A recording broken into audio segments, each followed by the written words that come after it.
The city of Portland stretched beneath her like a kingdom of lights. Victoria Hartwell stood at the floor-to-ceiling windows of her penthouse office watching the December sun sink behind the West Hills. 38 years old, widow, mother, CEO of Hartwell Properties, a real estate empire valued at $1.5 billion. She had built all of this from ashes. 5 years ago, she had been a grieving widow with a 6-month-old baby and a company drowning in debt. Jonathan Hartwell, her husband of 4 years, had collapsed at his desk from a massive heart attack. He was 34 years old. The doctor said he probably never felt a thing. Victoria felt everything. She felt the shock of the hospital chaplain's words. She felt the weight of her daughter in her arms at the funeral, too young to understand why mommy kept crying. She felt the crushing pressure of creditors calling day and night, demanding money she did not have, threatening to take everything Jonathan had worked for. And then she felt something else, something harder, something colder, determination. Victoria had taken that broken company and rebuilt it piece by piece. She had negotiated with banks when they wanted to foreclose. She had found investors when everyone said she was finished. She had worked 18-hour days for 3 straight years, surviving on coffee and willpower, and the photograph of her daughter that sat on her desk. Now Hartwell Properties owns shopping centers across the Pacific Northwest, luxury apartments in Seattle, office towers in San Francisco, a development portfolio that made her competitors nervous and her shareholders wealthy. But tonight, none of that mattered. Tonight, she had made a promise to her daughter. Victoria turned from the window and looked at the small figure sitting on the leather couch across her office. Grace Hartwell, 5 years old, was drawing in a coloring book with the intense concentration that only children possess. Her dark curls fell across her face. Her tongue poked out slightly as she worked on staying inside the lines. She looked exactly like Jonathan. The thought still caught Victoria off guard sometimes. The shape of Grace's eyes, the way she tilted her head when she was thinking, the stubborn set of her jaw when she did not get her way. Jonathan lived on in their daughter in 1,000 small gestures and expressions that made Victoria's heart ache with a grief that never fully faded. Victoria crossed the room and knelt beside the couch. Grace looked up, her brown eyes bright with anticipation. Tonight was special. Victoria had cleared her entire evening. No conference calls, no emergency meetings, no late-night reviews of acquisition documents. Just the two of them at Wonderland Park, the famous amusement center that transformed into a winter fantasy every Christmas season. Victoria had not taken a full evening off in months, maybe longer. But Grace had been asking about the park since Thanksgiving, and the nanny had mentioned that most of Grace's classmates had already been there with their families. Their families, not their nannies, not their drivers, their actual parents. The words had struck Victoria like a slap. She had missed so much already. First steps witnessed by the housekeeper. First words spoken to the nanny. Bedtime stories delegated to staff while Victoria reviewed contracts in her home office, telling herself that the sacrifices were temporary, that she was building something for Grace's future. But Grace was growing up. She was 5 years old now, and Victoria could count on one hand the number of full days they had spent together in the past year. That ended tonight. Victoria smiled at her daughter. Ready for an adventure. Grace's face transformed with joy. She abandoned her coloring book and threw her arms around Victoria's neck with a force that nearly knocked her over.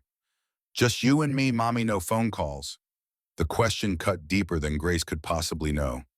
Just you and me, sweetheart. I promise. Across town in a cramped apartment on the east side of Portland, another parent was making promises. Marcus Webb stood in front of his bathroom mirror, trying to make his worn canvas jacket look presentable. He was 42 years old, with the weathered face and calloused hands of a man who had spent his life working with them. Gray had started threading through his dark hair, and the lines around his eyes spoke of both laughter and sorrow. He had been a different man once. 15 years ago, Marcus Webb had been Staff Sergeant Webb of the United States Army Corps of Engineers. He had built bridges in Afghanistan and cleared roads in Iraq. He had led men through situations that would break most people, and he had brought most of them home alive. The Army had given him purpose. It had given him structure. It had given him the skills to build things that mattered. Then he had met Catherine. She was a nurse at the VA hospital in Portland, where Marcus had gone for a routine checkup after his final deployment. She had brown hair that she wore in a practical ponytail, and a laugh that made him feel like the world was not such a dark place after all. They were married within a year.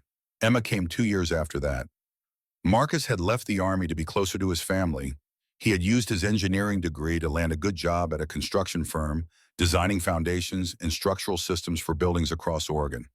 They had bought a small house in a decent neighborhood. Nothing fancy, but it was theirs. Life was good, simple, full. Then the headaches started. Catherine had ignored them at first. She was a nurse after all. She knew that most headaches were nothing serious. Stress, dehydration, too much screen time. By the time she finally went for a scan, the tumor was the size of a golf ball. Glioblastoma, stage 4, inoperable. The doctors gave her 18 months. She made it 14. Marcus had quit his job to care for her. He had spent every moment he could by her side, helping her through the chemotherapy that made her so sick, holding her hand during the radiation treatments that made her so tired reading to her when she was too weak to hold a book. Emma was 4 years old when her mother died. It was Christmas week. The lights were still up on the house. The presents were still wrapped under the tree. Catherine had made Marcus promise two things before she went. First, that he would not let Emma grow up sad. That Christmas would always be magic for their daughter, not a reminder of loss. Second, that he would always be there. That no matter what happened, no matter how hard things got, Emma would know that her father would never leave her. Marcus had kept those promises for 3 years now. It had not been easy. The medical bills had eaten through their savings. The house was gone sold to pay debts that seemed to multiply like weeds. Marcus had taken whatever work he could find, but he refused any job that would take him away from Emma for extended periods. His old company had offered him a position in Seattle, project manager overseeing a major development. The salary would have solved all his problems, but it would have meant 60-hour weeks and frequent travel. It would have meant Emma eating dinner alone, going to bed without her father's kiss, growing up in the care of babysitters and after-school programs. Marcus had said no. Now he worked construction during the day and did handyman jobs on weekends. They lived in a 2-bedroom apartment that smelled faintly of mildew. Their furniture came from thrift stores. Emma's clothes were secondhand, carefully mended by Marcus's clumsy hands. But every night, Marcus was there for dinner. Every night he helped Emma with her homework. Every night he tucked her into bed and told her stories about her mother, about the woman who had loved her more than anything in the world. And every Christmas, no matter how tight money was, Marcus made sure there was magic. This year, that magic had cost him a full day's wages. The entrance fee to Wonderland Park was outrageous. Marcus had checked his bank account 3 times before buying the tickets online, knowing that it would mean peanut butter sandwiches for the next 2 weeks. But Emma had been talking about the park since September. Her classmates had gone, her friends had gone, even the kids from the shelter down the street had gone thanks to some charity program. Emma had not complained. She never complained. She had simply asked in that quiet voice she used when she was trying not to want something too badly, if maybe someday they could go to see the Christmas lights. Marcus had sold his watch the next day. It was the only nice thing he still owned, a gift from his father when he graduated from basic training.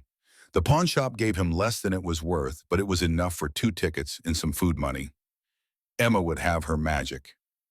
"Daddy," Marcus turned to find his daughter standing in the bathroom doorway. Emma was 7 years old, small for her age, with her mother's brown hair pulled back in the neat braids that Marcus had finally learned to do after watching approximately 100 YouTube tutorials. She was wearing her winter coat, the red one with the broken zipper that Marcus kept meaning to fix. Her face was bright with anticipation. "Are we really going to the park with all the lights?" Marcus knelt down to her level. "We really are, sweetheart." Emma threw her arms around him. She smelled like the strawberry shampoo she loved and the cookies she had helped Mrs. Patterson bake that afternoon. She felt like everything good in his life. "Thank you, Daddy. This is the best Christmas present ever." Marcus held her tight, blinking back the moisture in his eyes. "Anything for you, baby girl. Anything." Wonderland Park was chaos wrapped in Christmas lights. Victoria had not expected the crowds. She had assumed foolishly that her VIP parking pass and early arrival would shield them from the masses. But the park was packed with families, thousands of bodies moving through the decorated pathways like schools of fish in a glittering ocean. Grace gripped Victoria's hand tightly as they navigated through the entrance plaza. The little girl's eyes were wide, trying to take in everything at once. The towering Christmas tree wrapped in a million white lights, the artificial snow drifting down from hidden machines, the vendors selling hot cocoa and roasted chestnuts, the music blasting from speakers disguised as candy canes. It was overwhelming. It was beautiful. It was exactly what Grace had dreamed of. Victoria felt her phone buzz in her pocket. She ignored it. It buzzed again and again. Victoria glanced at the screen. 6 messages from her executive assistant, 2 from her chief financial officer, 1 from a number she did not recognize. Her finger hovered over the notification. Grace tugged her hand. "Mommy, look, can we go on that?" She was pointing at the carousel in the distance, its painted horses rising and falling beneath a canopy of golden lights. The antique ride was the park's centerpiece, a genuine carousel from Germany that had been restored to its original glory. Victoria looked at the carousel, then at her phone, then at her daughter's face so full of hope and excitement. She put the phone away. "Let's go see the horses first, okay? Then we can pick which one you want to ride." Grace practically dragged her toward the carousel. Victoria let herself be pulled, smiling at her daughter's enthusiasm. For the next hour, they explored the park together. They rode the teacups that spun beneath a canopy of icicle lights. They visited Santa's workshop, where Grace whispered her Christmas wishes into the ear of a patient old man with a real white beard. They shared a funnel cake dusted with powdered sugar, getting more in their coats than in their mouths. Victoria could not remember the last time she had felt this light, this present, this much like a mother instead of a CEO. Grace was glowing. She chattered constantly, pointing out every decoration, every light, every person in a fun costume. She held Victoria's hand like she never wanted to let go. This, Victoria thought, this is what I have been missing. Then her phone rang. Victoria tried to ignore it. She really did. But the ringtone was the special one she had assigned to Margaret, her executive assistant, the one that meant genuine emergency. Grace was watching a street performer juggle glowing pins. She was mesmerized, her face lit with wonder. Victoria stepped back 3 feet, just 3 feet, just for a moment. She answered the phone. Margaret's voice was tight with urgency. "Victoria, I know you said no calls, but this cannot wait. Raymond Mercer just acquired 15% of our outstanding shares from the Henderson Family Trust. He is calling an emergency board meeting for the day after Christmas." The words hit Victoria like ice water. Raymond Mercer, 63 years old money, old tactics. He had been circling Hartwell properties for years, waiting for a moment of weakness to strike. Victoria had thought the Henderson shares were safe. She had been wrong. How did this happen? Tom Henderson died 3 weeks ago. His sons wanted cash, not company stock. They reached out to every buyer they could find. Mercer made them an offer they couldn't refuse. Victoria closed her eyes. She could see it all unraveling. Years of work, thousands of decisions, everything she had built to give Grace a secure future. "Get David on the phone and Karen from legal. I need to understand our options before—" The scream cut through everything. It was high-pitched, desperate, familiar. Victoria spun around. The spot where Grace had been standing was empty. The juggler was still performing. The crowd was still watching. The lights were still twinkling. But Grace was gone. Victoria's phone slipped from her fingers. She barely heard it hit the ground. Every other thought vanished from her mind, replaced by a single primal terror. She screamed her daughter's name. The crowd turned to look at her. Faces, so many faces, none of them Grace. Victoria began to push through the bodies.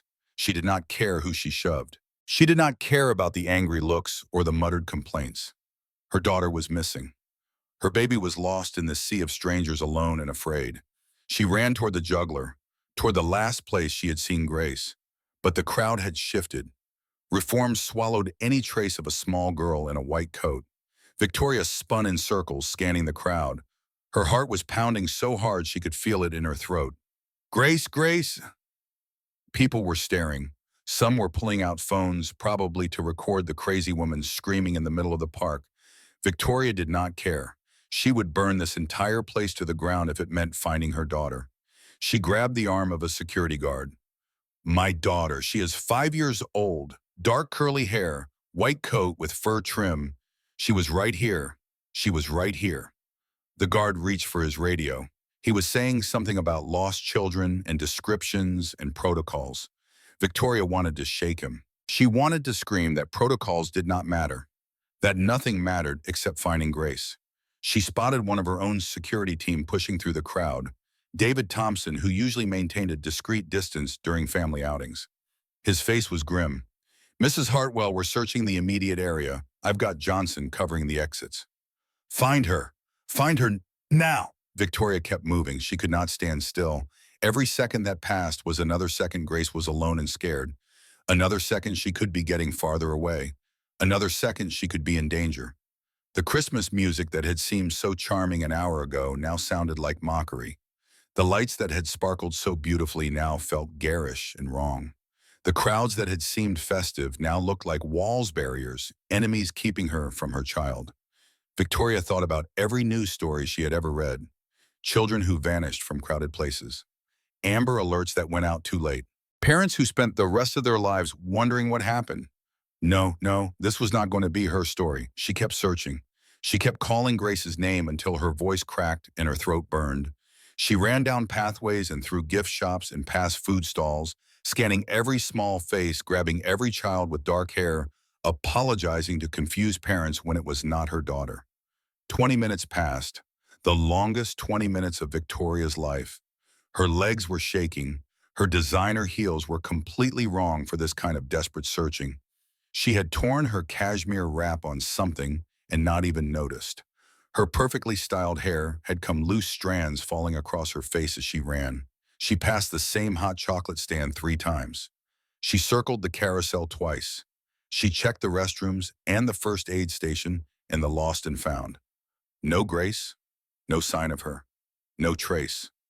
Victoria stopped in the middle of a pathway, struggling to breathe. The crowd flowed around her like a river around a stone. She could feel herself coming apart, all the control and composure she had cultivated for years crumbling into dust. She thought about the nanny at home waiting for their return. She thought about Grace's bedroom with its pink walls and stuffed animals and the nightlight shaped like a unicorn. She thought about all the bedtime stories she had never read, all the school plays she had missed, all the moments she had delegated to others because work seemed more important. If something happened to Grace, she would never forgive herself. If something happened to Grace, she would give up everything, the company, the money, the entire empire, all of it in an instant for her daughter's safety. Her phone buzzed, a text from Thompson. Possible sighting, man with child-matching description near the carousel, proceeding to verify. Victoria started running again. Marcus Webb had never considered himself a hero. He had done his job in the army. He had followed orders, built structures, led men. When things got dangerous, he had kept his head and done what needed to be done. He had medals somewhere in a box in his closet, commendations he had never bothered to frame. He was just a man who did the right thing when the right thing needed doing. So when the little girl slammed into his legs, sobbing so hard she could barely breathe, Marcus did not hesitate. He crouched down immediately, bringing himself to her level. The child was maybe 5 or 6 years old, wearing an expensive white coat with fur trim. One of her patent leather shoes had come unbuckled. Her dark curls were wild around her tear-streaked face. She looked up at Marcus with enormous brown eyes filled with absolute terror. He recognized that fear.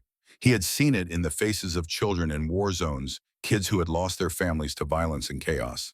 He had seen it once in Emma's face at a grocery store when she was 3, when she had wandered away for just a moment and suddenly found herself surrounded by strangers. That kind of fear left marks on a child.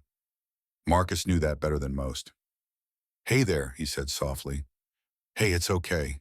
You're safe now." The girl only cried harder, clutching his jacket with both small fists. Emma appeared at his side, kneeling on the pavement without any concern for her pants. 7 years old, and she already had her mother's instinct for caring. "It's all right," Emma said gently. "My daddy is really nice. He will help you find your mommy." The girl lifted her head slightly. She looked at Emma, at this other child who seemed so calm and sure. Something in her small body relaxed just a fraction. "What is your name, sweetheart?" Marcus asked. The girl's voice was barely a whisper. "Grace." "That is a beautiful name. I am Marcus, and this is my daughter, Emma. Can you tell me what your mommy looks like? Or where you last saw her?" But Grace's face crumpled again. I do not know. There were so many people. And then I could not see her. And I looked and looked, but everyone is so tall and I could not find her and I got scared and I ran. And now I do not know where I am. The words tumbled out in a rush, punctuated by hiccups and sobs. Marcus felt his heart break for this child. He scanned the crowd looking for anyone who might be searching frantically for a little girl. But the sea of faces was overwhelming. Thousands of people moved through the park in every direction, their faces lit by Christmas lights and phone screens. Finding one specific person in this chaos would be nearly impossible. Okay, Grace, here is what we are going to do. We are going to walk to the security station together. The people there have special ways to find lost parents. They do this all the time. We will find your mommy, I promise. He stood and offered his hand. Grace took it immediately, her small, cold fingers wrapping around his with desperate trust. Emma took his other hand, looking up at him with serious eyes.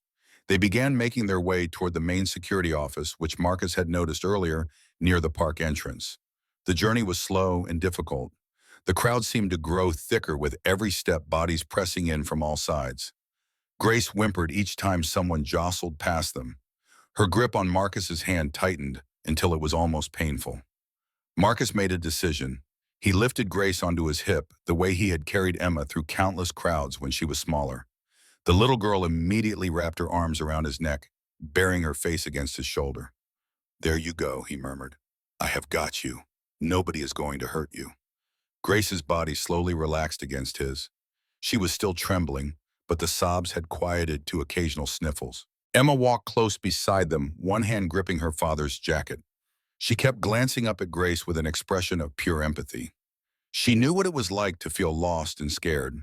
She knew what it was like to need someone to hold you and tell you everything would be okay. The security station was housed in a building designed to look like a gingerbread house, complete with candy cane columns and a frosted roof. But the cheerful exterior could not hide the chaos inside. A line of anxious parents stretched out the door. Each one was clutching photos on their phones, their faces wearing the same expression of barely contained panic. Two exhausted security guards were fielding questions from multiple directions. Radios crackled with updates. A whiteboard listed descriptions of 6 different lost children. 6. The number hit Marcus like a punch. 6 children separated from their families in this crowded maze. He waited in line, bouncing Grace gently to keep her calm. Emma stood patiently beside him, holding her father's jacket and studying the other worried parents with quiet eyes. When Marcus finally remained at the counter, a young woman with a Santa hat looked up at him with tired eyes that had clearly seen too many frightened children tonight. Lost child, she asked, already reaching for a form. Found, actually. Her name is Grace. She got separated from her mother somewhere in the park. The guard's expression shifted. She typed something into her computer, frowning at the screen. Let me check our list. We do not have a missing child report yet for a Grace. What does mom look like, honey? Grace just shook her head against Marcus's shoulder, fresh tears spilling. She is pretty shaken up, Marcus explained. She has not been able to tell me much about her mother. The guard sighed, rubbing her temples. Look, I am going to be honest with you. We are completely overwhelmed tonight. This is our busiest event of the year, and we have had more lost children than usual. We have teams searching, but honestly, your best bet might be to stay visible in the main areas. The carousel, the big tree, the center fountain, places parents typically look first. Marcus nodded. He understood. The park was enormous and understaffed. There were only so many guards to cover so much ground. What about announcements? He asked. Can you put out a description of Grace over the speakers? We have been making announcements all night for the other missing kids. Adding another one. The guard shook her head. I will put her description in the system. If her mother comes here, we will know you have her. But the fastest way to reunite them is visibility. Marcus thanked her and stepped back outside. He looked down at Emma, who was watching him with complete trust. What do you think, sweetheart? Where should we wait? Emma considered the question seriously. The carousel, Daddy. It is in the middle of everything, and the horses are pretty. Grace would like watching the horse while we wait for her mommy. Marcus smiled at his daughter. So young, but already so wise. The carousel it is. They made their way to the center of the park, where the antique carousel turned beneath its canopy of golden stars. The ride was spectacular, each hand-painted horse more detailed than the last. Flowers and ribbons adorned their manes. Golden trim caught the light with every rotation. Marcus found a spot near the entrance, positioning them beneath a large candy cane arch that would be easy to spot from a distance. He lowered Grace to the ground but kept one hand on her shoulder. "Your mommy's looking for you right now," he told her. "She is probably very worried just like you were, so we are going to stay right here where she can find us easily." "Okay." Grace nodded, wiping her eyes with the sleeve of her expensive coat. Emma moved to stand beside her, pointing at the spinning horses. "That one is my favorite, the white one with the roses in its hair. Which one do you like?" Grace studied the carousel for a moment. "The black one, with the golden feet." "That is a good choice. Do you want to watch them together?" Grace nodded. The two girls stood side by side, their breath making small clouds in the cold air, watching the horses rise and fall. Marcus felt something ease in his chest. The immediate crisis was over. Grace was safe and calm. Now they just needed to wait. But as the minutes passed, no frantic mother appeared. The crowd continued to flow around them, thousands of faces lit by Christmas lights, none of them searching for a lost little girl. Grace began to droop. The adrenaline of fear was wearing off, replaced by exhaustion and cold. She pressed closer to Marcus, seeking warmth. He made another decision. "Come here, sweetheart." He lifted Grace onto his shoulders, settling her securely with his hands on her ankles. From up there, she could see over the crowd. And more importantly, anyone looking for her could see her too. "Look at all the lights," Emma said, pointing up at the decorations strung between lampposts. "Do you see the star on top of the big tree?" Grace twisted to look, her small hands gripping Marcus's hair for balance. "It is so pretty," she whispered. For a few minutes, the fear faded from her voice. She was just a child again, marveling at the magic of Christmas lights. Marcus smiled up at her. "You are being so brave, Grace. Your mommy is going to be very proud of you." He did not see the woman approaching until she was almost on top of them. He did not hear her screaming over the Christmas music and crowd noise. He only registered the danger when hands were grabbing at Grace, yanking her off his shoulders with such force that the child cried out in shock. Marcus stumbled backward, instincts, screaming hands raised in automatic surrender. A woman stood before him, clutching Grace so tightly the child could barely breathe. She was elegantly dressed, her coat obviously expensive, her hair in disarray. Her eyes were wild with a combination of terror and rage. "Get away from her," the woman screamed. "Do not you touch my daughter." The crowd was stopping now, turning to look. Phones were emerging from pockets, screen glowing as people began to record. Marcus kept his hands up. His voice was calm despite the chaos. "Ma'am, I found her. She was lost. I was helping her find you." But the woman was not listening. She was spitting accusations, calling him a predator, a kidnapper, demanding someone call the police. Security guards were pushing through the crowd. More phones were recording. The Christmas music kept playing, absurdly cheerful against the ugly scene unfolding. Emma had pressed herself against Marcus's leg, terrified. She was looking up at him with tears streaming down her face. "Daddy, what is happening? Why is she yelling at you?" Marcus put his hand on Emma's head, trying to comfort her, even as strangers stared at him with suspicion and accusation, and then cutting through everything, a child's voice. "Mommy, stop!" Grace was struggling in her mother's arms, pushing against her chest. "Stop it, Mommy, he helped me. He is nice. He and Emma helped me find you." The woman froze. Her eyes, wild with fear, finally focused on what was in front of her. Not a predator, not a monster, just a man in a worn jacket with a terrified little girl clinging to his leg. The security guards arrived, demanding explanations. The crowd continued recording. The Christmas lights continued twinkling. But something had shifted. The woman looked at Marcus, really looked at him for the first time, and she saw what Grace had seen from the beginning. Not a threat, a father, a protector, a good man who had done exactly what she would have wanted anyone to do if they found a lost and frightened child. The accusation died on her lips.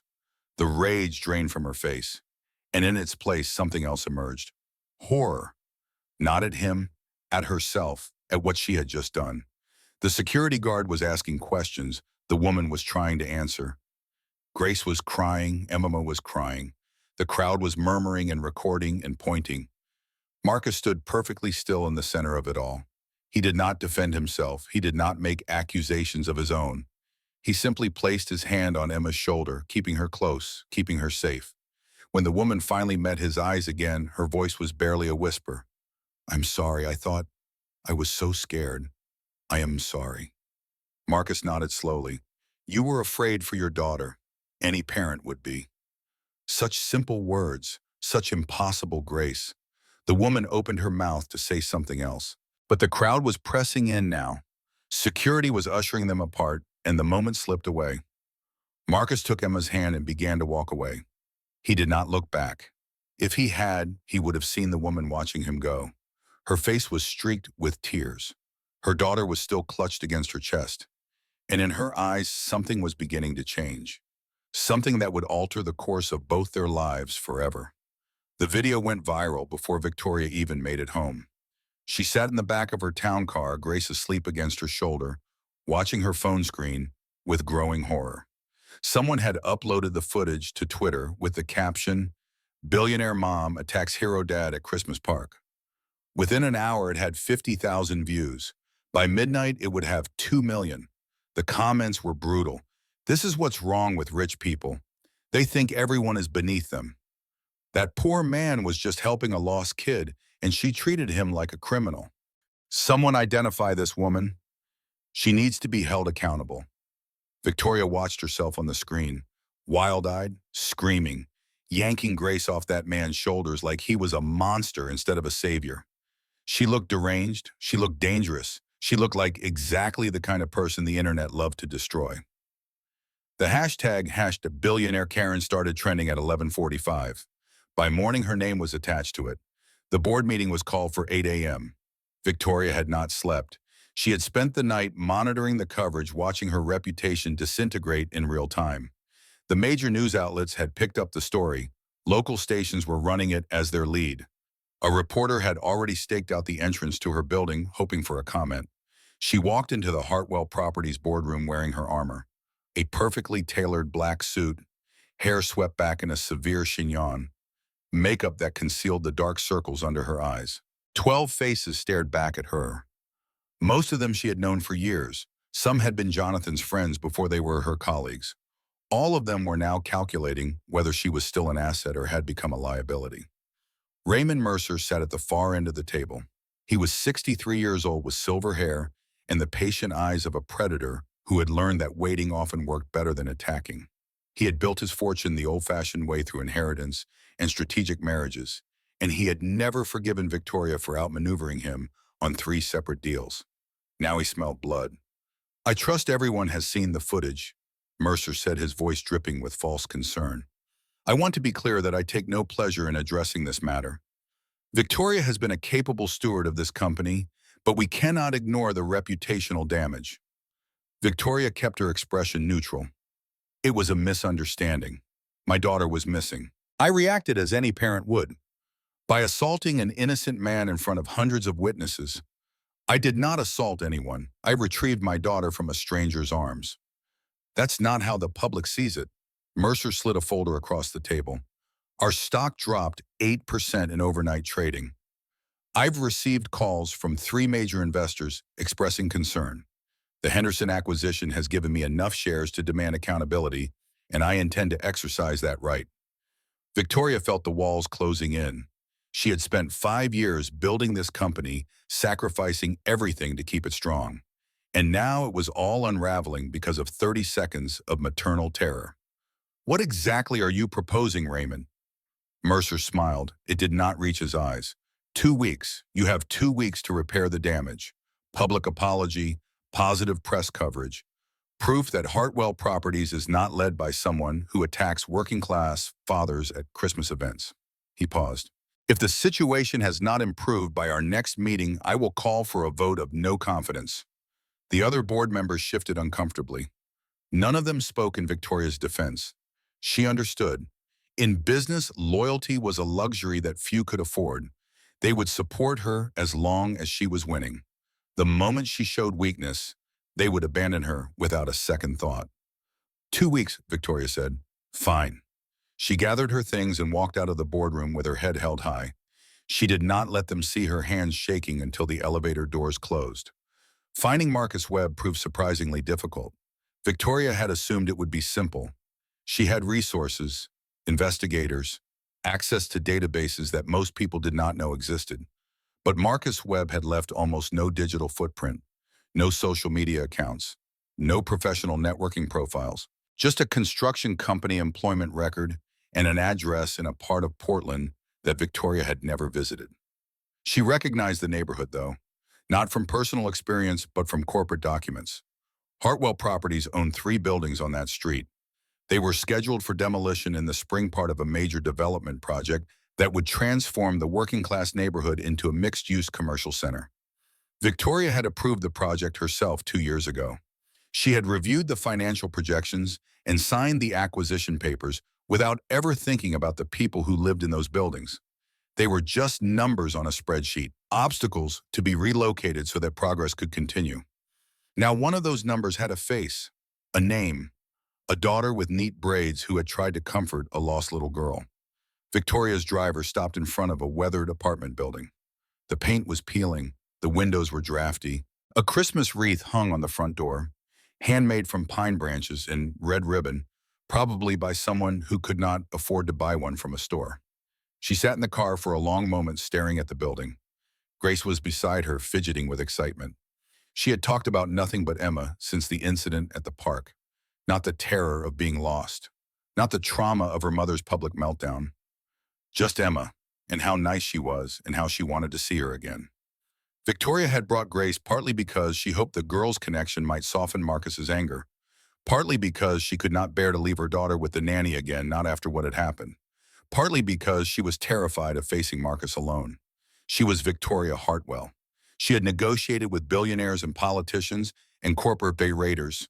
She had rebuilt a company from bankruptcy and turned it into an empire.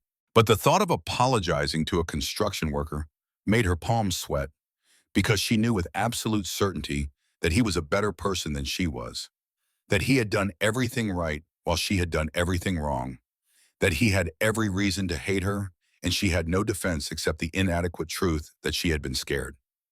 Victoria took a deep breath. She got out of the car. Marcus opened the door on the third knock. He was wearing a flannel shirt with the sleeves rolled up and jeans that had seen better days. Behind him, Victoria could see a small living room with second-hand furniture and a tiny kitchen. The smell of something cooking drifted out, simple but warm. His expression when he saw her was not anger. It was not even surprise. It was resignation. Like he had been expecting this. Like he had already decided how it would go. "Mrs. Hartwell."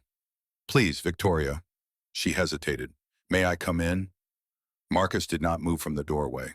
"Why? Because I need to apologize properly, not through lawyers or press releases, face to face." "You already apologized. At the park." "That wasn't enough. What I did," Victoria's voice caught, "what I did was unforgivable. I accused you of something terrible in front of hundreds of people. Your daughter saw. My daughter saw. I can't undo that, but I need you to know how sorry I am." Marcus studied her for a long moment. His eyes were tired but not hostile. Whatever he was looking for in her face, he seemed to find it. He stepped aside. The apartment was small but meticulously clean. A bookshelf made from cinder blocks and planks held a collection of worn paperbacks and children's books. The couch was covered with a hand-knitted blanket in shades of blue and green. Photos lined the walls, most of them featuring a woman with kind eyes and a warm smile. Emma was sitting at the kitchen table doing homework. When she saw Grace, her face lit up. "Grace?" The two girls collided in a hug that nearly knocked them both over. Within seconds, they were chattering like old friends, their voices overlapping as they tried to tell each other everything at once. Victoria watched them, something aching in her chest. When was the last time Grace had been this excited to see anyone? The children at her expensive private school were polite and well-mannered, but they had never made Grace light up like this. They performed friendship the way their parents performed philanthropy, going through the motions without any real feeling behind it. This was different. This was real. Marcus gestured toward the couch. "Have a seat. Can I get you anything? I've got coffee or—" "Coffee would be fine, thank you."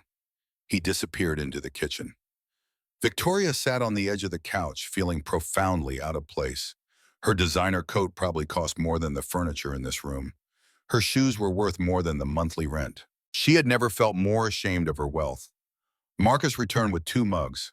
The coffee was instant, but it was hot, and Victoria wrapped her hands around the cup gratefully. For a moment, neither of them spoke. The sounds of the girls playing filled the silence, their laughter floating in from the kitchen, where Emma was showing Grace her collection of rocks and feathers. "I saw the news," Marcus said finally. "The video." Victoria flinched. "I'm so sorry. You shouldn't have to deal with any of this. I'm trying to get it taken down, but once something is on the internet, I'm not worried about me." Marcus's voice was quiet. "I'm worried about Emma. Kids at school might see it, might say things." The thought hadn't even occurred to Victoria. She had been so focused on her own reputation, her own company, her own crisis, that she hadn't considered how the video might affect a 7-year-old girl. "I'll make it right," she said. "I'll issue a statement. A real apology, not some lawyer-approved non-apology. I'll make sure everyone knows you were a hero, not a villain." Marcus shook his head. "I don't need you to call me a hero. I was just trying to help." "No, you did what a good person would do. There's a difference." He looked at her for a long moment, something shifting in his expression. "Why are you really here, Mrs. Hartwell?" "Victoria, and I told you, to apologize. You could have done that with a phone call or a letter or through one of your people." He set down his coffee mug. "Rich folks like you don't usually come to neighborhoods like this unless they want something." The words stung because they were true. Victoria took a deep breath. She could lie. She could pretend her motives were entirely noble. But something about this man, this small apartment, this strange evening, made her want to tell the truth. "You're right, I do want something." She met his eyes. "My board of directors is threatening to remove me as CEO. The video damaged our stock price and our public image. They've given me 2 weeks to fix it." Marcus's expression didn't change. "And I'm the fix. A public reconciliation. You and me together showing that there are no hard feelings. It would go a long way toward repairing the damage." "So this apology is about saving your company?" "It's about both." Victoria's voice cracked slightly. "I'm not going to lie to you and pretend I'm here purely out of the goodness of my heart. I need your help, but I'm also genuinely sorry for what I did. Those two things can both be true." Marcus was quiet for a long time. In the kitchen, the girls had moved on to some kind of drawing activity, their heads bent together over a sheet of paper. "My wife used to say that the measure of a person isn't whether they make mistakes, it's what they do after." He picked up his coffee again. "Tell me about yourself, Victoria. Not the CEO. The person." The question caught her off guard. No one had asked her that in years. Everyone wanted something from her. Everyone saw her as a means to an end. She had forgotten what it felt like to be seen as simply human. "I don't know what to tell you." "Start with why you work so much." Grace mentioned to Emma that her mommy is always busy, that she has a nanny who tucks her in most nights. Victoria's throat tightened. Hearing it from a stranger's mouth based on her own daughter's words made it so much worse. "When my husband died, I was drowning. The company was failing. Creditors were calling every OMB. I had a 6-month-old baby and no idea how to save anything." She stared into her coffee cup. "So I worked. I worked until I couldn't think about how scared I was. I worked until I couldn't feel how alone I was. And then somewhere along the way, working became the only thing I knew how to do. Even when the crisis was over. By then it had become a habit. And the more successful I got, the more people depended on me. Employees, shareholders, partners. I told myself I was building something for Grace's future, that all the sacrifices would be worth it someday." "What does Grace think about someday?" Victoria didn't answer. She didn't have to. They both knew. The evening continued in ways Victoria hadn't expected. She had planned to stay for 30 minutes. Make her apology. Negotiate the public reconciliation. Leave. Instead, she found herself sitting at Marcus's kitchen table watching him cook dinner.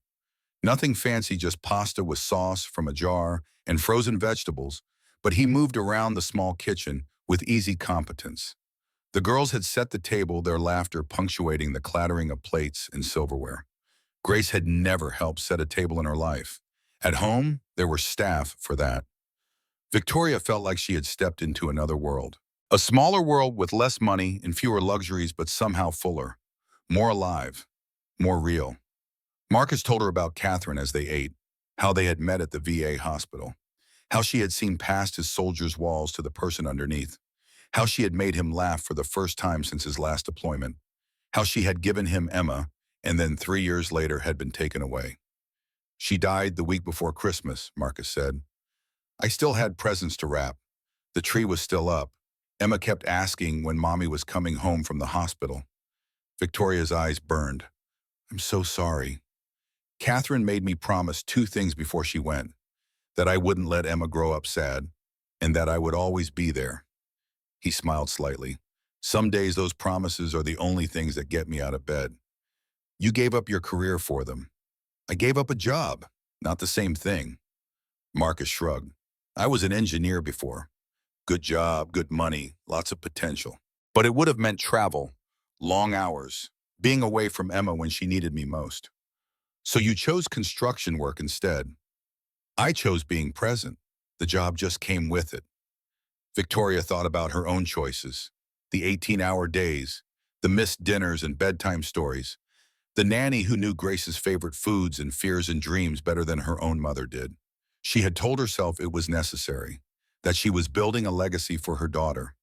But what kind of legacy was a daughter who expected her mother to always be somewhere else? You're judging yourself, Marcus said quietly. I can see it on your face. How can I not? You lost your wife, you're barely scraping by, and you're still a better parent than I am. You're being too hard on yourself. Victoria looked at him. You just told me that Grace told Emma about her nanny, about how Mommy is always busy. That's what my daughter thinks of me. That's the story she tells strangers. Marcus was silent for a moment. My father was a truck driver, he said finally. Long haul, gone weeks at a time. When I was a kid, I used to wait by the window for him to come home. I made up stories about where he was, what he was doing, how much he must miss me. What happened? He had a heart attack at a truck stop in Nevada when I was 12. By the time they found him, he was already gone. Marcus's voice was steady, but his eyes were far away. I barely knew him, Victoria. He was my father, and he was a stranger. All those stories I made up, they were just my way of pretending I had a dad who was actually there. Victoria understood what he was telling her, the warning hidden in the memory. That's why you won't take jobs that take you away from Emma. She's already lost one parent. I won't let her lose another. Not to death and not to distance. The words hung in the air between them. Victoria thought about all the times she had chosen work over Grace, all the school events she had missed, all the bedtime stories she had delegated, all the promises she had broken. She had always told herself there would be time later, that Grace was young, that she wouldn't remember. But children always remembered. Victoria knew that better than anyone. I want to help, she said suddenly, not as a business arrangement, not as image repair. I want to pay for Emma's education, private school, college, whatever she needs. Marcus's expression closed off. No, it's not charity, it's gratitude. You saved my daughter. I helped a lost child. That's not something you pay for. Then let me do something. Anything. Marcus shook his head. Emma doesn't need expensive schools. She needs me. She needs stability. She needs to know that every night I'll be here when she goes to sleep and here when she wakes up. He met Victoria's eyes. Money can't buy that, and honestly, I'm not sure you understand that yet. The words hit Victoria like a slap. Not because they were cruel, but because they were true. She didn't understand. She had spent so long believing that money could solve everything. That success was the ultimate protection.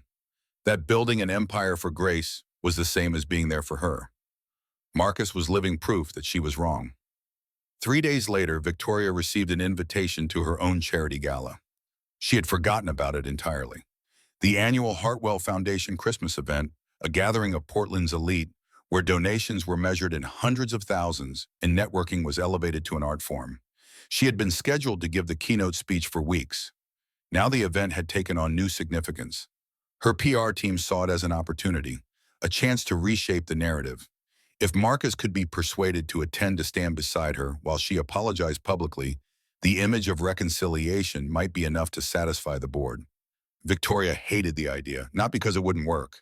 It probably would. The press loved redemption stories.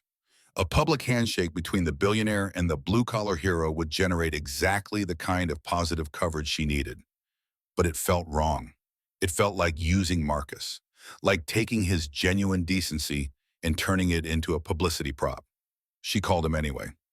"I know how this looks," she said before he could refuse.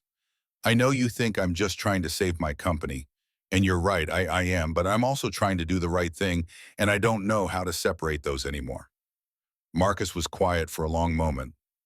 "Emma keeps asking about Grace. She wants to see her again." "Grace asks about Emma constantly. She's never been this attached to anyone. Kids know things we don't. They can tell when a connection is real." Victoria closed her eyes. "So will you come to the gala?" Another pause. "On one condition. No speeches about me. No public apologies that put me on display. If you want to fix your image, do it some other way. But I'll bring Emma because she wants to see your daughter." That's the only reason. Victoria agreed immediately. It was more than she deserved. The gala was exactly what Victoria had expected. Crystal chandeliers, chamber music, women in designer gowns and men in Italian suits. The kind of elegant, sterile perfection that had once made Victoria feel powerful and now made her feel hollow. She moved through the crowd, shaking hands and accepting air kisses, performing the role of gracious hostess while her mind was elsewhere. Grace walked beside her, uncomfortable in her formal dress, but trying not to show it. When Marcus arrived with Emma, the contrast was stark. He was wearing a borrowed suit that didn't quite fit. Emma was in a second-hand dress that someone had clearly taken great care to press and mend. They looked profoundly out of place among the wealth and glamour of the event. But Emma's face lit up when she saw Grace. And Grace pulled away from Victoria's hand to run across the ballroom and throw her arms around her friend. The guests stared, whispered, probably wondered who these people were and why they were here. Victoria didn't care. For the next hour, she watched the girls from across the room.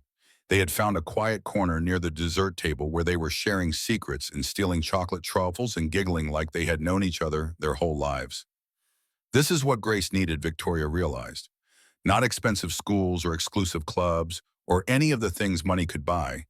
She needed a friend, a real friend, someone who saw her as Grace, not as the Hartwell heiress. Marcus stood near the edge of the crowd, clearly uncomfortable, but trying not to show it.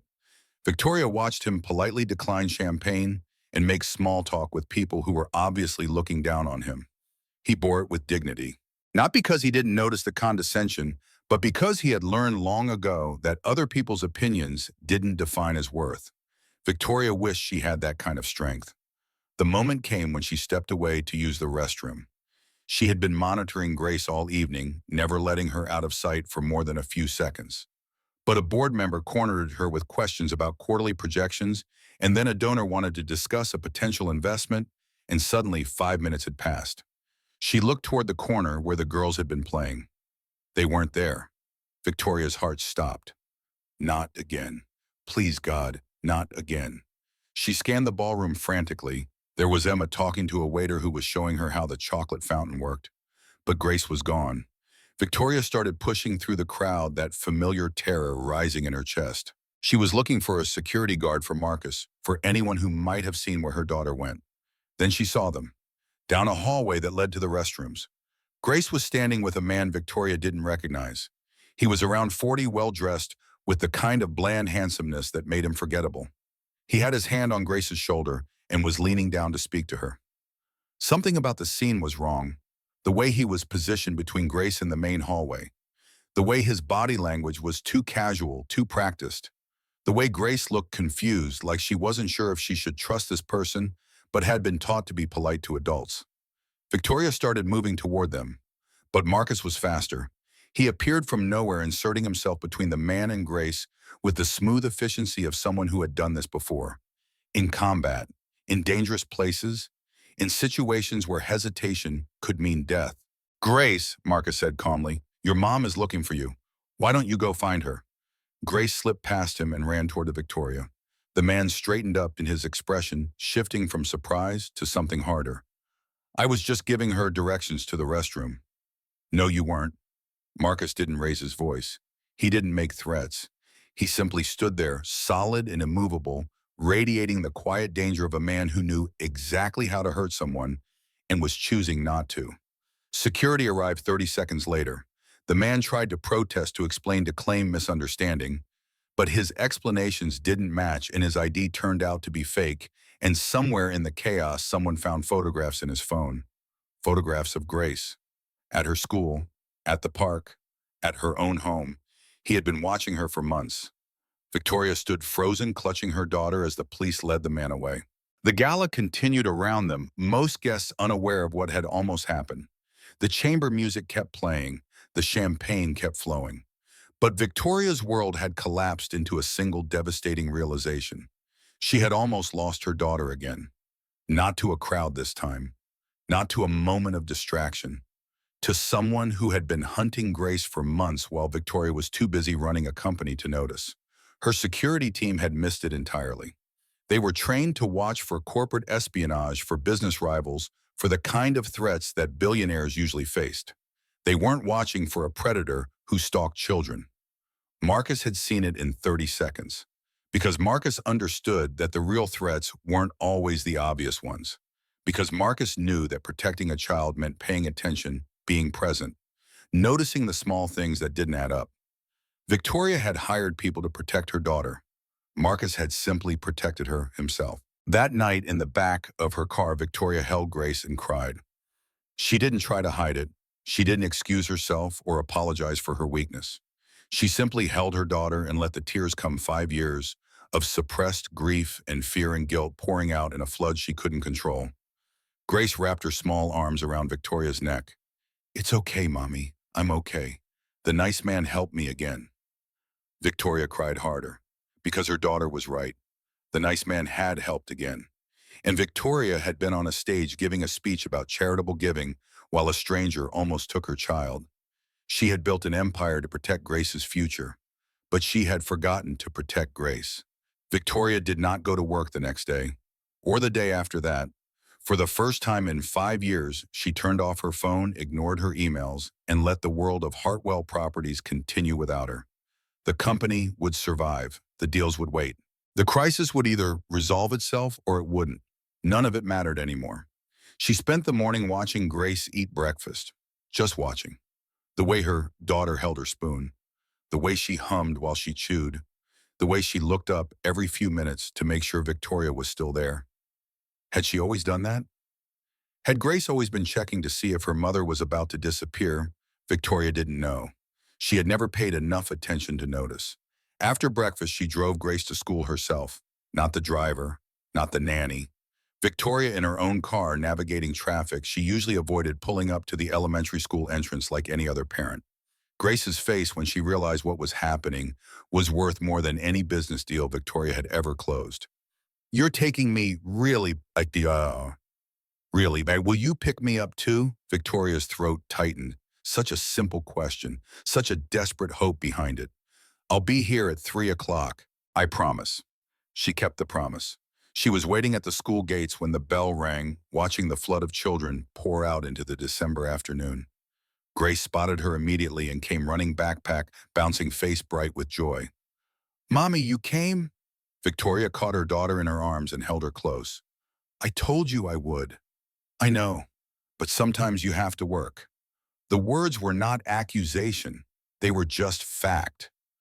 Grace had learned early that her mother's promises came with conditions. That work always won. Not anymore. The week that followed was the strangest of Victoria's life. She cooked meals, badly at first, burnt eggs and undercooked pasta, and a chicken that somehow managed to be raw in the middle and charred on the outside. But Grace didn't care. She sat at the kitchen counter watching her mother struggle with recipes that any competent home cook would find simple, and she laughed. Not at Victoria, with her. They decorated the house together. Not the professional decorators who usually transform the mansion into a winter wonderland of coordinated colors and designer ornaments. Just Victoria and Grace, with construction paper and safety scissors and glitter that got everywhere. The results were objectively terrible. Crooked snowflakes, lopsided stars, a paper chain that fell apart every time someone walked past it. Grace pronounced it the most beautiful Christmas decoration she had ever seen. They watched movies, read books, baked cookies that came out misshapen but delicious. They talked about school and friends and what Grace wanted to be when she grew up. They talked about Jonathan, about the father Grace had never known, about the man Victoria had loved and lost before she could figure out how to love him properly. They talked about Emma. Grace could not stop talking about Emma. Every conversation circled back to her new friend. What Emma liked, what Emma said, yeah. What Emma thought about various important topics like unicorns and chocolate chip cookies and whether dogs were better than cats. Victoria had never seen her daughter this animated, this alive, this connected to another human being outside their immediate family. Grace had friends at school, children from wealthy families who attended the same exclusive academy, who wore the same designer clothes, who would grow up to inherit the same kind of empires their parents had built. But those friendships were transactional, playdates arranged by assistants, interactions supervised by nannies, connections based on social status rather than genuine affection. Emma was different. Emma had held Grace's hand when she was lost and scared. Emma had shared her father's warmth when Grace needed it most. Emma had become Grace's friend not because of who her mother was, but in spite of it. That kind of friendship was rare. Victoria knew that now. She had spent years cultivating business relationships, strategic alliances, partnerships based on mutual benefit. But true friendship, the kind that Emma offered, was something money couldn't buy. On the fifth day, Victoria finally looked at the documents she had been avoiding. The East Side Development Project. 47 acres of aging apartment buildings scheduled for demolition. A mixed-use commercial center planned for the site. Projected returns of 18% annually over 10 years. She had approved the project herself 2 years ago. She had reviewed the financial projections, signed the acquisition papers, authorized the timeline. She had never visited the site or met the residents or thought about what would happen to them when their homes were torn down. They were just numbers, units to be vacated, obstacles to be cleared. Now Victoria sat in her home office scrolling through the relocation records, and something cold settled in her stomach. 312 families affected, single mothers, elderly couples on fixed incomes, working-class families who had lived in those buildings for decades, all of them forced to find new housing in a city where rents had doubled in the past 5 years. Victoria kept scrolling, and then she saw it. Catherine Webb, Unit 4B, Building 7, relocated March 2019. The name hit her like a physical blow. She checked the records again. Catherine Webb had been moved 3 times in 2 years as Hartwell Properties systematically acquired the buildings in her neighborhood. Each move had been technically voluntary, incentivized by relocation payments that seemed generous on paper but barely covered the cost of finding new housing in Portland's overheated market. The last relocation had been in October 2019. Catherine Webb had died 2 months later. Victoria sat very still, staring at the screen. She thought about Marcus in his cramped apartment, about Emma doing homework at a second-hand table, about a family that had been uprooted again and again by a company that never considered them as anything more than entries on a spreadsheet. Her company, her decisions, her relentless pursuit of profit at any cost. She had not known. She had never thought to ask. The projects had names like Eastside Development and Riverside Renewal, sanitized language that obscured the human cost of progress. But ignorance was not innocence. Victoria had built an empire on the displacement of families like Marcus's. She had gotten rich while they got pushed from neighborhood to neighborhood and always one step ahead of the wrecking ball. Catherine Webb had spent her final months packing boxes and searching for apartments and worrying about where her family would end up next, because of decisions Victoria had made without ever looking at the faces behind the numbers. She called Marcus that evening. He answered on the third ring, his voice cautious but not hostile. "Victoria, I need to see you. There's something I have to tell you." A pause. "Is Grace okay?" "Grace is fine. This is about something else. Something I found in my company's records." Another pause, longer this time. "All right, Emma's been asking about Grace anyway. We could come by tomorrow if that works." Victoria almost said yes, almost suggested they meet at her house on her territory where she could control the environment and manage the conversation. But that felt wrong, cowardly. "Actually, I was thinking I could come to you, bring Grace. We could, I don't know, Have dinner together. The silence stretched so long that Victoria thought he had hung up. Then, you want to have dinner at my apartment, if that's okay. It's a two-bedroom in a building your company is about to demolish. It's not exactly what you're used to. Victoria closed her eyes. I know. That's part of what I need to talk to you about. The apartment looked different the second time. Not physically. The same worn furniture, the same handmade Christmas wreath, the same photos of Catherine smiling down from the walls. But Victoria saw it differently now. Not as a curiosity or a contrast to her own life, but as a home.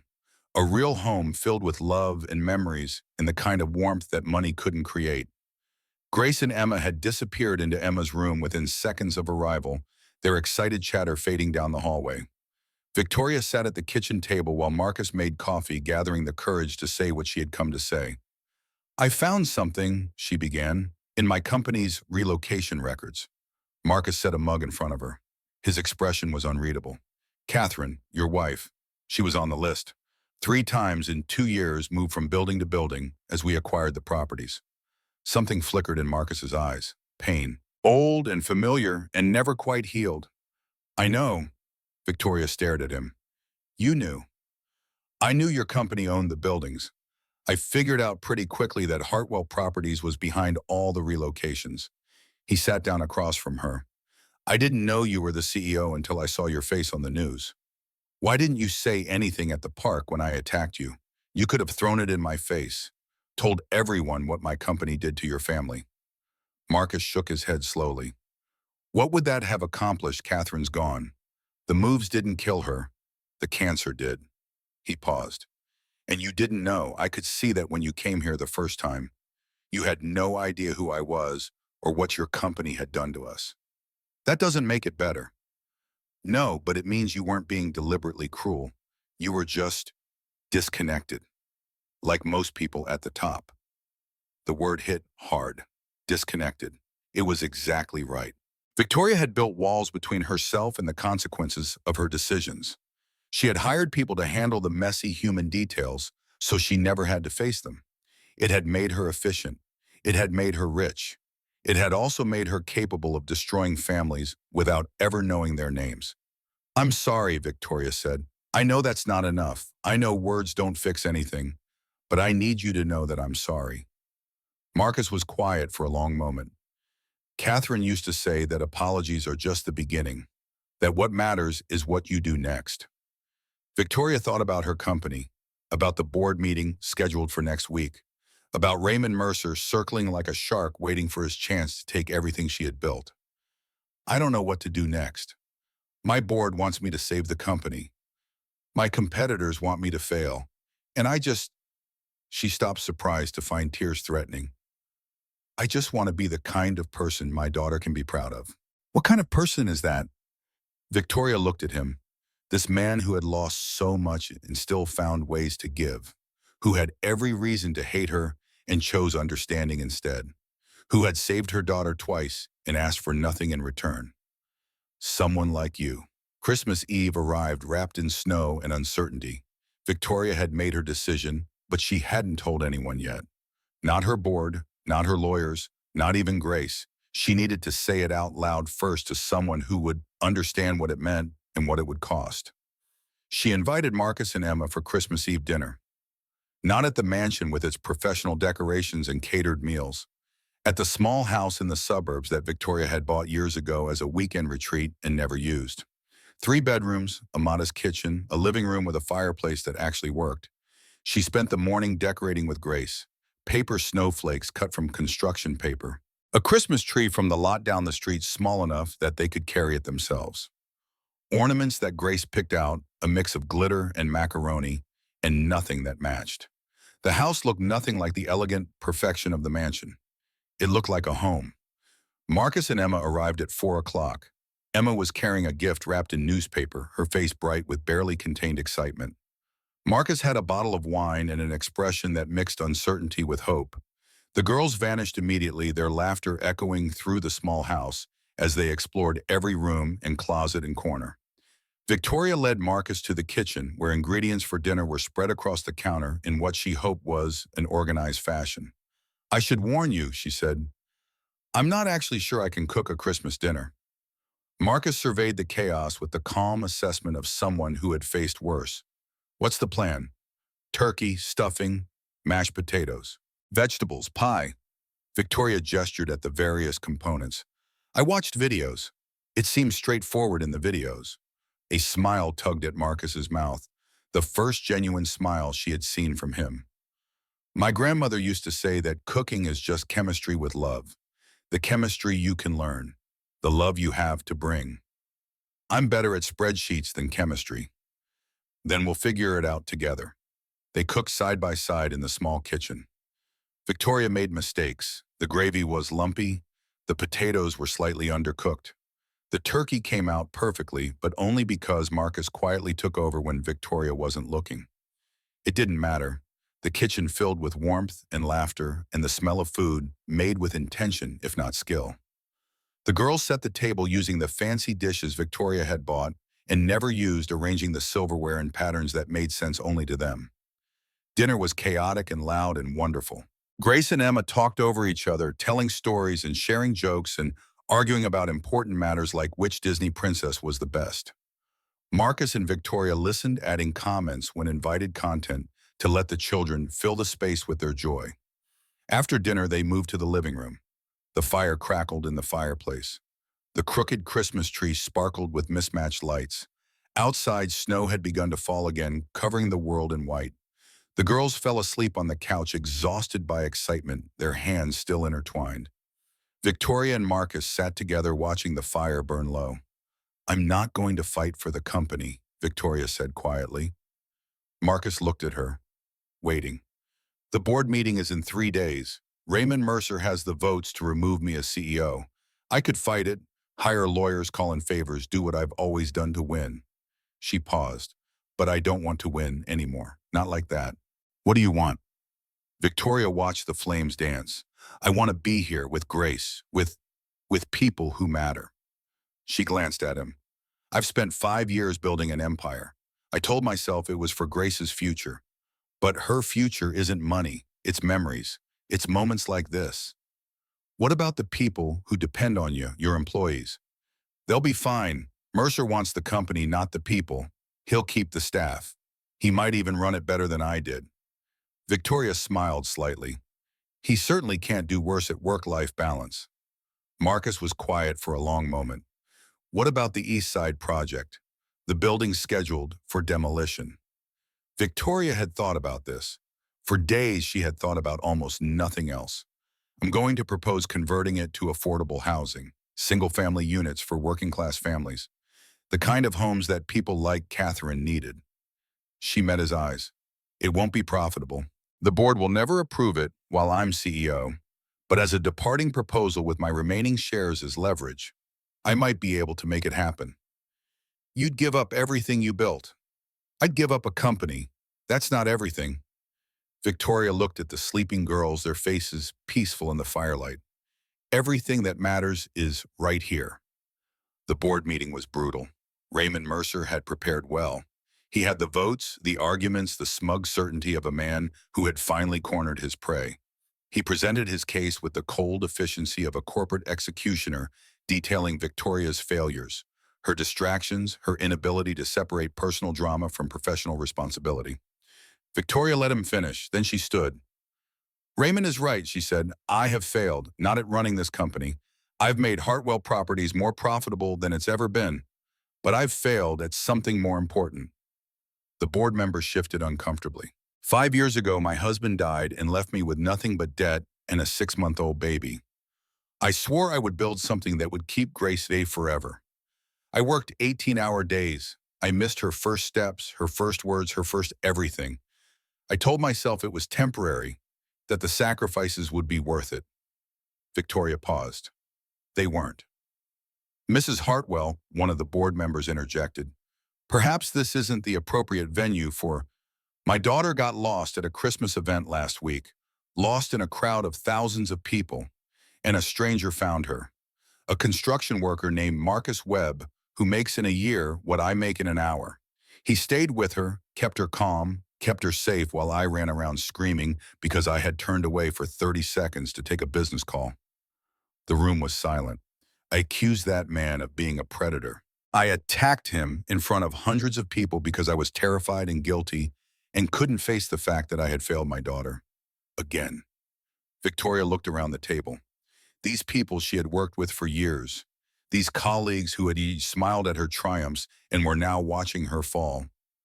Marcus Webb saved my daughter twice, once at the park and once at our charity gala, when a stalker almost took her while I was on the stage giving a speech about philanthropy.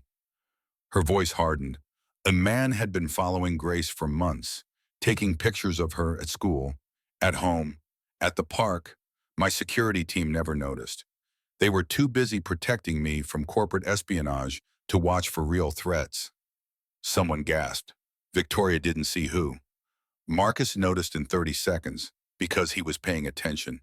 Because protecting a child meant actually watching the child, not running background checks on business rivals. She took a deep breath.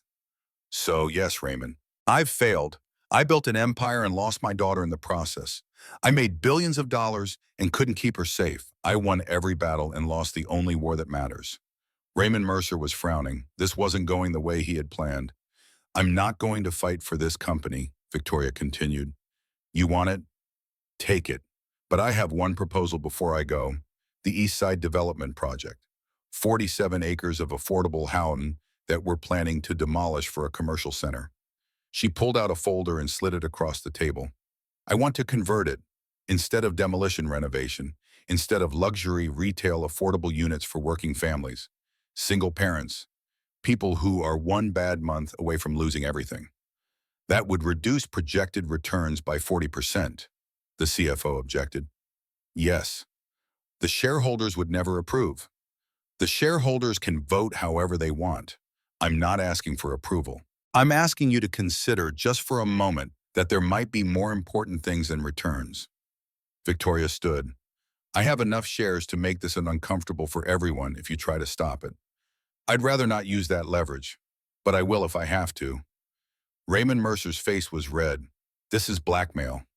No, this is a woman who finally realized that the buildings she's been demolishing have people inside them. Families, children, human beings who matter even if they can't afford to be shareholders. She gathered her things. Merry Christmas, everyone. I'll see you at the vote. Christmas morning dawned bright and cold. Victoria woke to the sound of giggling. Grace and Emma had crept downstairs at some unreasonable hour and were now whispering excitedly about the presents under the tree. She found Marcus already awake, making coffee in the kitchen. He handed her a mug without a word. Thank you, Victoria said, for staying, for everything. Thank you for asking us. They stood together, listening to the girl's excitement. Outside, the world was white and still. Inside, the crooked little tree sparkled and the fire crackled, and for the first time in years, Victoria felt at peace. I did it, she said quietly. Yesterday, I told them I wasn't going to fight. How do you feel? Victoria considered the question. She had expected to feel loss, grief, the sting of defeat after years of victory. Instead, she felt light, free, like she had set down a weight she hadn't realized she was carrying. I feel like I can breathe. Marcus nodded. He understood. He had made the same choice years ago when he walked away from a career to be present for his daughter. He knew what it cost. He knew what it was worth. The board will probably reject the housing proposal, Victoria said. Mercer won't want to start his tenure with a 40% hit to projected returns. Probably not. But I had to try. Catherine, your wife, she deserved better than what my company did to her. All those families deserve better. Marcus was quiet for a moment. Catherine used to say that you can't change the past, but you can change what you do with the future. She'd appreciate what you're trying to do. The girls burst into the kitchen, then all energy and excitement. Can we open presents now? Grace demanded. Please, we've been waiting forever, Victoria laughed. Let's go see what Santa brought. The living room was chaos, wrapping paper everywhere, ribbons and bows scattered across the floor. The girls tearing through packages with the single-minded focus that only children at Christmas possess. Grace had gotten books and games and a telescope for stargazing. Emma had received similar gifts carefully chosen by Victoria to match her interests without making Marcus uncomfortable. Both girls were delighted. Then Grace pulled out a small box wrapped in newspaper. "This one is from me," she said shyly, handing it to Marcus. "I made it." Marcus opened the box carefully. Inside was a bracelet woven from thread with plastic beads spelling out letters, HERO. His hands trembled slightly as he lifted it out. "Because you saved me," Grace said. "2 times. Daddy always says heroes are in movies, but I think real heroes are people who help you when you're scared." Marcus couldn't speak. His eyes were bright with unshed tears. Emma leaned against his shoulder. "Put it on, Daddy." He slipped the bracelet over his wrist. It was too small, made for a child's arm, and the beads were crooked, and the thread was already starting to fray. It was the most beautiful thing anyone had ever given him. "Thank you, Grace," he managed. "I'll wear it always." Grace beamed, then she grabbed Emma's hand. "Come on, let's go try the telescope." The girls thundered upstairs, leaving Marcus and Victoria alone in the wreckage of wrapping paper. Victoria moved to sit beside him on the couch, close but not quite touching. "She's right, you know," Victoria said. "You are a hero." Marcus shook his head. "I just did what any decent person would have done." "No, you did what a good person would do. That's rarer than you think." Victoria paused. "I've met a lot of powerful people, Marcus. Billionaires, politicians, people who run countries and corporations and armies. Most of them would have walked right past a crying child in a crowded park. It's not their job, not their problem, not their responsibility. It should be everyone's responsibility. It should be, but it isn't." Victoria finally let herself do what she had wanted to do for days. She reached over and took his hand. "You're different, and you see people, not their wealth or their status or what they can do for you, just people." Marcus looked down at their intertwined fingers. His hand was rough with calluses, scarred from years of physical labor. Hers was soft, manicured, marked only by the slight indentation where her wedding ring used to sit.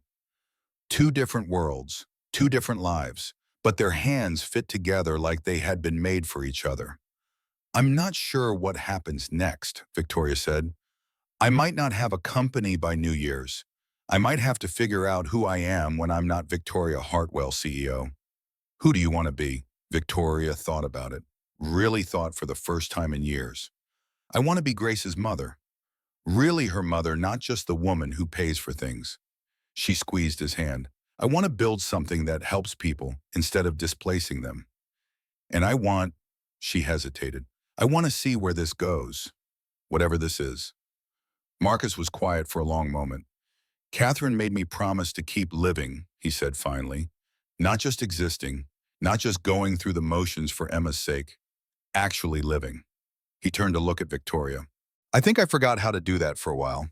After she died, everything was about Emma, being there for her, keeping my promise. I told myself that was enough. Was it? It was necessary, but it wasn't enough."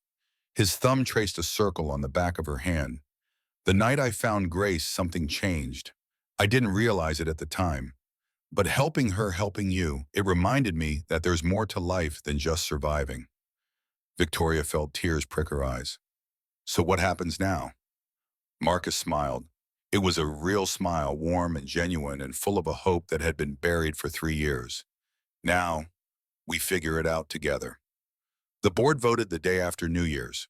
Raymond Mercer was appointed CEO of Hartwell Properties effective immediately. Victoria retained her position as founding chairman with a 15% stake in the company. No real power, but enough leverage to be a nuisance if she chose. The East Side Development Project was modified. Not fully converted to affordable housing, but a compromise. Half the site would remain commercial development. The other half would become mixed income units with a percentage reserved for working families and single parents. It wasn't everything Victoria had wanted, but it was something. She stood outside the building Marcus lived in, watching the workers install a new sign. "Webb Commons," it read, "a Hartwell Foundation development." Marcus came to stand beside her. "You named it after us." "After Catherine," Victoria said. "This was supposed to be torn down. Instead, it's going to be a place where families like yours can stay. can build lives without worrying about relocation notices and rising rents. Marcus stared at the sign for a long moment. When he spoke, his voice was rough. She would have liked that. I hope so. They stood together in the cold January air, watching the workers put the finishing touches on the sign that would stand there for decades to come. A small legacy, a modest redemption, a reminder that sometimes the best thing a person can do with their power is use it to help someone else. Grace and Emma came running around the corner, cheeks red from the cold, laughing about something only they understood. They skidded to a stop in front of Marcus and Victoria, breathless and happy. Can we get hot chocolate? Grace asked. Please, Emma knows a place that puts extra marshmallows. Victoria looked at Marcus. He looked at her. Something passed between them that didn't need words. Hot chocolate sounds perfect, Victoria said.